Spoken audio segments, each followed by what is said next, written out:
Government and Giants forces continue to advance in Ma'rib and liberate new areas. Houthi militia targets populated areas in Taiz, violating international laws.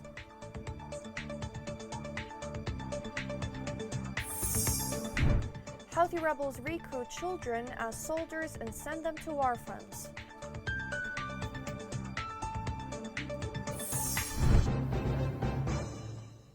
Welcome to Yemen Today TV. This is the English news with me, Shaza Abdel Bey. A suspected Houthi drone attack near Abu Dhabi airport killed at least 3 people and sparked multiple explosions in the United Arab Emirates capital on Monday. Abu Dhabi police confirmed that there had been an explosion in 3 petrol tankers in Al Masfa area and a minor fire in the new construction area of Abu Dhabi International Airport. Abu Dhabi police explained that the accident resulted in the death of a Pakistani citizen and 2 people from India and the injury of 6 others. The Emirates news agency said primary investigations pointed to the discovery of small flying objects, possibly drones that might be linked to the accident.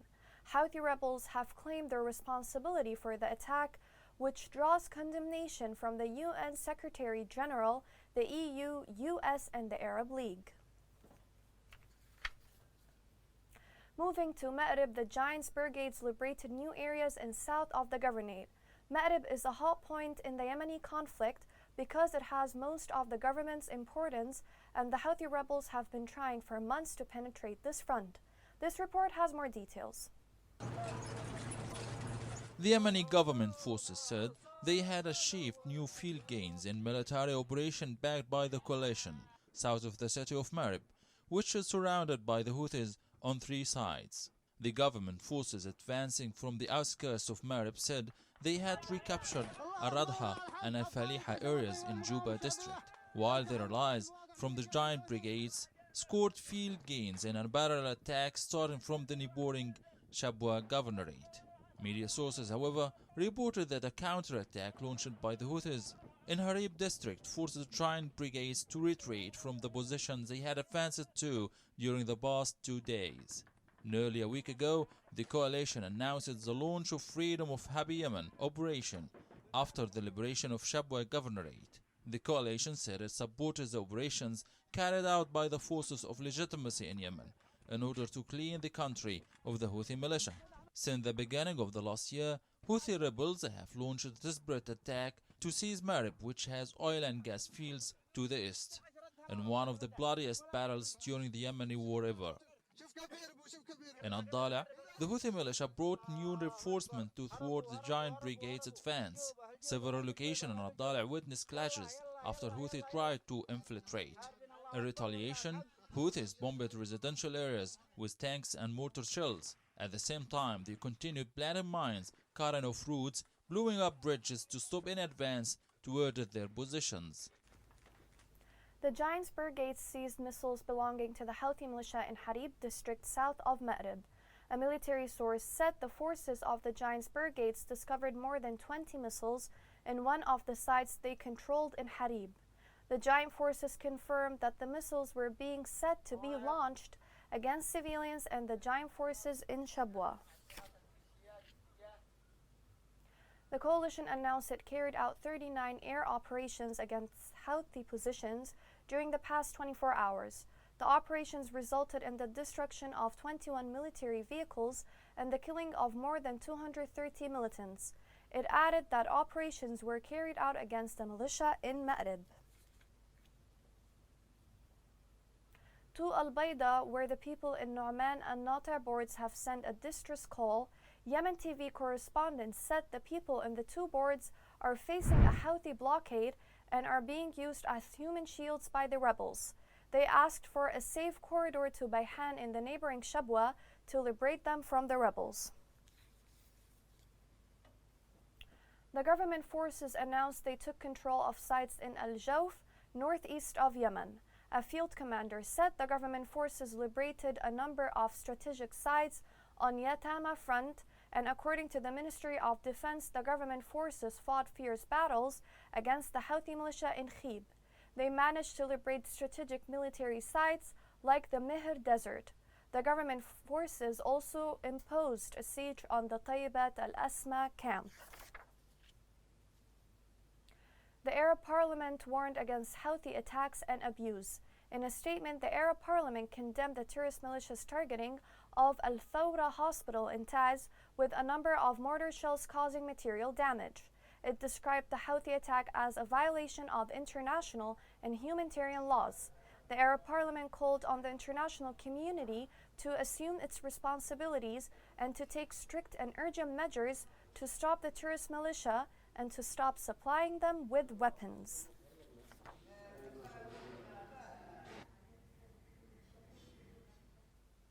A tribal sheikh in Amran governing northern Yemen revealed that the terrorist Houthi militia kidnapped two of his grandkids. He said the militia kidnapped the two children, one of them aged 12 years old and the other is 10 years old, from a school in Sana'a. The sheikh blamed the Iran-backed Houthi militia for the forcible kidnapping of his two grandsons and sending them to training camps on the battlefronts.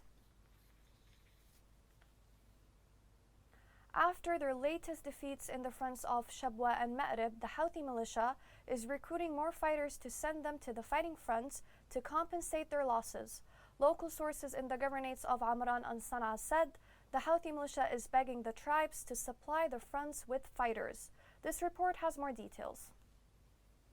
A number of international organizations reported that Houthis have forcibly recruited 10,300 children in Yemen since 2014. They warned of the dangerous consequences of failing to address this phenomenon. The report stated that the Houthis use complex patterns to forcibly recruit children and put them in hostile areas under their control in Yemen. Many children were killed as a result, and hundreds were injured. Houthis used schools and educational facilities to lure children to recruitment. The group uses an educational system that incites violence and teaches the group's ideology through special lectures inside the official educational facilities to fill students with extremist ideas and encourage them to join the fight to support the group's military actions. During the past 3 years, the Houthis began an open and compulsory campaign to recruit children. The group opened 52 training camps for thousands of adolescents and children in Sa'da, Sana'a, Al-Mahwit, Hudayda, Tihama, Hajja, and Damar, targeting children 10 years old or above. Their methods include ideological programs before sending them to training camps to attend a 1-month military course. After that, the children are sent to battlefronts to participate in direct clashes, laying mines and guarding military points. For that end, the Houthis threaten Yemeni families in the villages and areas under their control to force them to allow the recruitment of their children, including children in displaced camps and orphanages. The militia blackmail poor families into children recruitment in exchange for monetary rewards. The children were assigned with loading guns and transporting them with foodstuffs to high, rugged areas. Houthi rebels' human rights violations have transcended all space and time. What makes things worse is that the international community does not seem to be doing enough as to pressure those rebels to stop such violations. Escalating military action in Yemen has displaced more than 15,000 people over the past month. The families, especially in Hais, are facing the dangers of mines and poverty. This report has more details. This family was destroyed by the Houthis. They were displaced like other residents of the village of Al-Maqbana in Hais. And after 4 years, they returned to their simple home with their children after the village was liberated. They lived there hoping to regain its comfort and provide shelter to their orphan children, away from the suffering of displacement and deprivation. However, they came back to find it ruined and stained with Houthi relics that turned it into a fortress that protects its fighters. I've got 5 kids. Their father helped us to move and then he died. Now I stay with other people. I'm homeless. I have nothing at all. People have given me wood to build a house, but as you can see, there are no windows, doors or beds. Just some wood. We used to have a mud hut, but they destroyed it. I kept all my households in that hut and left, and now everything is gone. The Houthis did not leave anything inside this house as it was, reminding this family of the remnants of their household items that they left during the period of their displacement. Even children had a share in this war that snatched from these little ones their innocence and their childhood. We moved from this house and I had a new bicycle. Now look at this bicycle, I cannot play with it anymore. I moved from this house and I hid my bicycle, and now look what the Houthis have done to it. They destroyed my life, took my home, and burned all my stuff. I was displaced for 4 years, and now I have nothing. No home, no money, no husband. Nothing at all. I have 3 girls and 2 boys. I can't afford to feed them. Targeting civilians, abusing them, and forcibly displacing them from their villages. The Houthis made it a basic behavior in their war that they ignited against Yemen and Yemenis since the year 2014, as was the case previously with the village of Al-Makani, which are unrelated to the ethics of war, represented in making their homes combat fortifications for its elements, and a take-off station for bombing the liberated areas. Massam project for demining in Yemen removed more than 4,700 mines during the past week. In a statement issued by its media center, Massam added that the project teams have cleared since the beginning of the current month more than 7,100 mines and unexploded ordnance.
Coming next.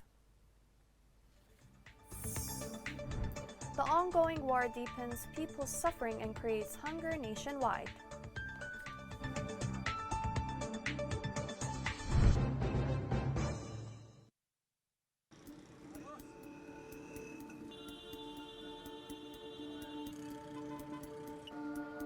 راتب الواحد 120 ألف، والكيس الدقيق ب18 ألف، والكيس السكر اليوم ب20 ألف. كم يعني بيعطي هذا الراتب كامل كيس سكر وكيس دقيق؟ المواطن اليمني يعيش في أزمة إنسانية وغذائية مؤلمة من غلاء الأسعار وفحشة الأسعار وغلاء الصرف والعملة الأجنبية في البلد. حالتي الحين حالة لما ندفناش القيلة ما نقدرش ناكل الأكل داخل، ما احنا بحاجة صعبة.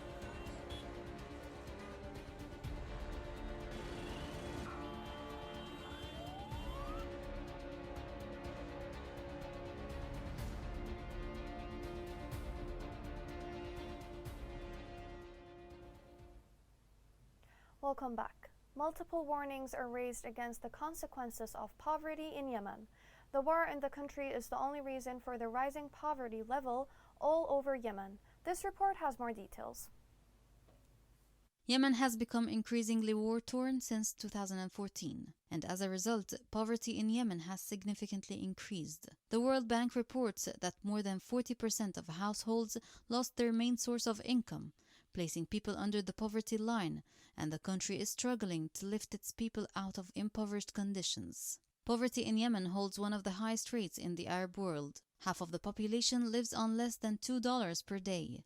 Yemen's population stands at 25.4 million, and approximately 54% of those people live in poverty. A lack of jobs, even among graduates, has forced young adults to the streets, leading to even more widespread poverty in Yemen. A report done by the UNDP found that the instability in Yemen has had disastrous effects on Yemenis. It reports that 11.7 million individuals have become impoverished as a result of the war. In addition, 4.9 million are malnourished. Of this number, 600,000 are children under the age of 5. The report also found that the war reduced economic growth in Yemen by $88.8 billion. In addition, the Yemeni rial lost almost 75% of its value in the past years. This resulted in Yemen's status as the world's second least country in terms of income. Most of the population in Yemen doesn't have access to clean water and proper sanitation. 10 million people, nearly half of the population, go without enough food to eat. Child malnutrition rates are the highest in the world. Half of the children under the age of 5 are stunted. The UN estimates that approximately 80% of Yemenis are vulnerable to hunger. About 14.3 million are in need of medical assistance to combat malnutrition, along with other issues like starvation, cholera, and measles. Poverty in Yemen is frightening. Yemen demonstrates extremely poor standards of life expectancy, education, and overall living. This poverty crisis is related to the violence and chronic hunger in Yemen caused by the conflict. Yemen will continue to stay on track to become the world's most impoverished country by 2022 if the conflict does not end. The United Nations High Commissioner for Refugees warned that half of the displaced people in Yemen will face rising hunger as a result of cutting food aid. This report has more details. The United Nations High Commissioner for Refugees warned that half of the displaced people in Yemen will face rising hunger as a result of cutting food aid. UN said over half of the country's 4 million IDPs live in areas considered as food insecure. The organization said as of the current month, the World Food Programme will provide a reduced food ration to 8 million people in Yemen due to the severe shortage of funding. Cutting food rations will affect millions in Yemen. Over half the population, or more than 16 million, face acute hunger. Half the children under 5 are at risk of malnutrition. In the last 3 months, inadequate food consumption has risen rapidly to affect half of all families, as currency devaluation and hyperinflation drives the economy to near collapse. Food prices have more than doubled across much of Yemen. Meanwhile, fighting across multiple front lines continues to force families to flee, with families facing ongoing armed conflict, displacement, disease, and economic decline. An estimated 24 million people are now in need of humanitarian aid to survive. Running on that same line, UNICEF said active hostilities are pushing more people into displacement. In Ma'rib, hostilities during the past year pushed about 11,000 families to flee from their homes. According to the United Nations, 2/3 of those displaced people, or about 46,000 individuals, were forced to leave their homes away from the areas of confrontation in the last 5 months.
Yemeni students abroad held a protest for the delay in paying their financial fees.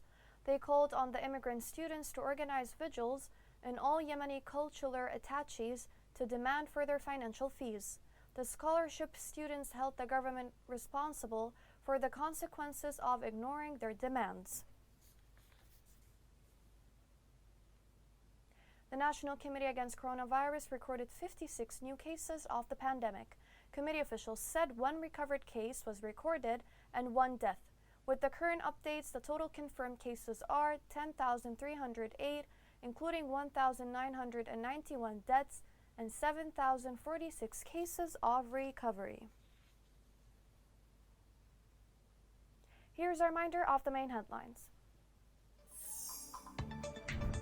Government and Giants forces continue to advance in Ma'rib and liberate new areas.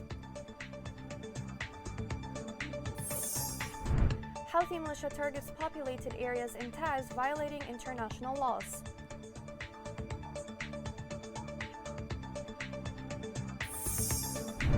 Houthi rebels recruit children as soldiers and send them to war fronts.